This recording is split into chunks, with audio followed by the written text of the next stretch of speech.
Bien, bonjour à toutes et à tous. On ne va pas être très long chacun. Simplement, on va développer quelques-uns des éléments du rapport que vous avez. Alors, je suis Aurélie Trouvé, je suis maîtresse de conférences en économie, mais je suis aussi présidente du Parlement de la nouvelle Union populaire écologique et sociale.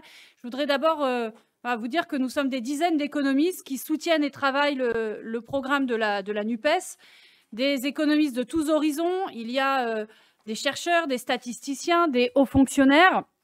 On est issu d'un très grand nombre d'institutions reconnues dans le monde académique. Les universités, c'est votre cas, les grandes écoles, c'est mon cas, la haute administration. Là, les personnes ne sont pas forcément, s'affichent pas forcément publiquement, mais de façon anonyme.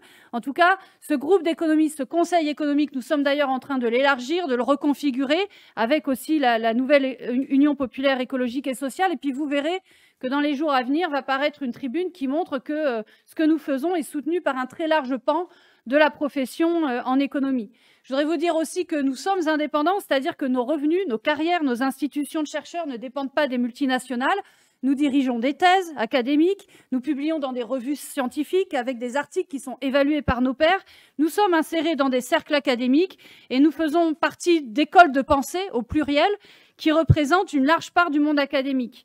Alors, au contraire, je dirais des think tanks qui soutiennent le programme d'Emmanuel Macron, comme l'Institut Montaigne ou Terra Nova, qui sont en fait financés et dirigés par de très grandes entreprises et par ces cadres, leurs cadres. Alors nous avons tenu à cette conférence de presse aussi pour répondre aux attaques de plus en plus virulentes de la part du gouvernement et des économistes néolibéraux qui soutiennent ce programme, qui sont relayés par de nombreux médias contre notre programme économique. Tout simplement parce que nous y trouvons bien trop d'idées erronées, de caricatures, de données fausses. Et nous voulons finalement mettre les points sur les i. Nous voulons offrir en fait un débat démocratique de qualité aux citoyens pour que ça se hisse en fait au-dessus des calomnies que nous avons pu lire et entendre de part et d'autre. Et je dois dire aussi que nous pensons, nous, qu'il n'y a pas une seule vérité en économie, d'ailleurs, qui serait la vérité néolibérale. Et nous combattons ce que Margaret Thatcher appelait « there is no alternative ». C'est d'ailleurs comme ça que le mouvement altermondialiste s'est construit, en disant « un autre monde est possible » en réponse aux « there is no alternative » de Margaret Thatcher.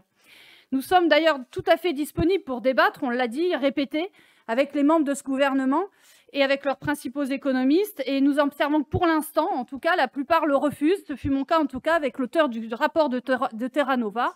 En tout cas, nous voulons vraiment nourrir ce débat. Alors peut-être parce qu'il deviendrait clair pour eux, en tout cas s'il y avait ce débat, que le chaos économique, c'est de leur côté. Tout simplement parce que tous ces économistes, et avec lui évidemment le gouvernement, restent enfermés, c'est ça qu'il faut bien comprendre, dans le carcan néolibéral, c'est-à-dire qu'ils n'ont pas les outils, ne sont pas en capacité de nous faire sortir d'un système qui arrive au bout, qui arrive à ses limites.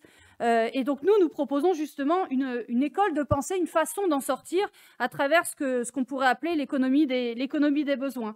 Donc pour nous, la seule issue raisonnable dans cette situation, c'est de changer entre guillemets de logiciel pour remettre de la stabilité et de la sécurité dans l'économie. Et donc c'est dans le rapport que nous venons de rédiger.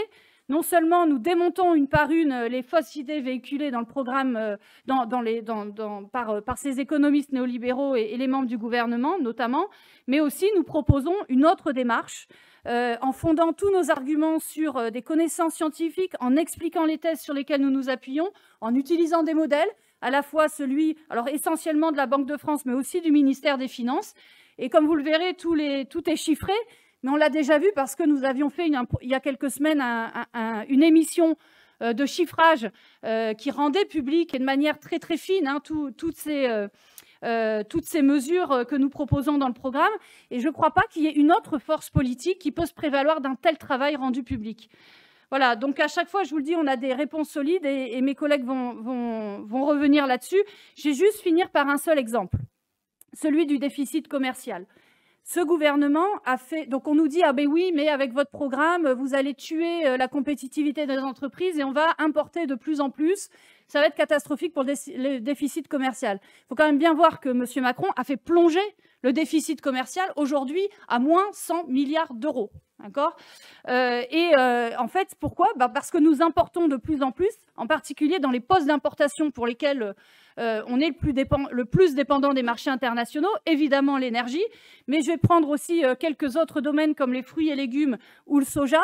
Alors, je vais vous parler d'agriculture parce qu'en ce qui me concerne, je suis spécialiste des marchés et des politiques agricoles. Je dois aussi vous dire que nous avons une diversité de compétences parmi les économistes. Vous trouverez des économistes du travail, des économistes spécialistes des marchés financiers, spécialistes de l'environnement, etc.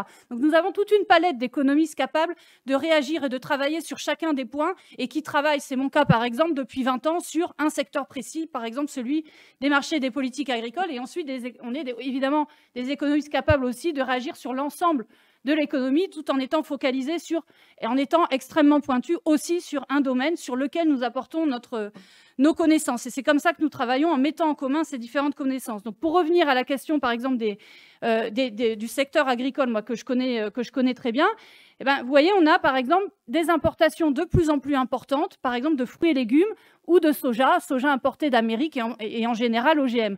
Pourquoi ? Parce que ce gouvernement et d'ailleurs les précédents n'ont pas procédé à ce qu'il faudrait faire pour nous rendre moins dépendants, beaucoup moins dépendants des marchés internationaux, marchés qui sont par ailleurs de plus en plus chaotiques. En faisant en sorte de soutenir les secteurs pour lesquels on est fortement importateur et en faisant en sorte de soutenir nos entreprises, par exemple, pour ce qui concerne les fruits et légumes ou les protéines végétales, appuyer là-dessus, donner des aides en particulier sur ces secteurs-là. 2, en modifiant les modes de consommation et de production. Par exemple, si je reprends le soja, on importera moins de soja si on a plus d'agroécologie, plus d'alimentation herbagère dans nos exploitations et donc moins d'import de soja pour l'alimentation animale. C'est un exemple, mais on pourrait faire ça sur l'ensemble des secteurs.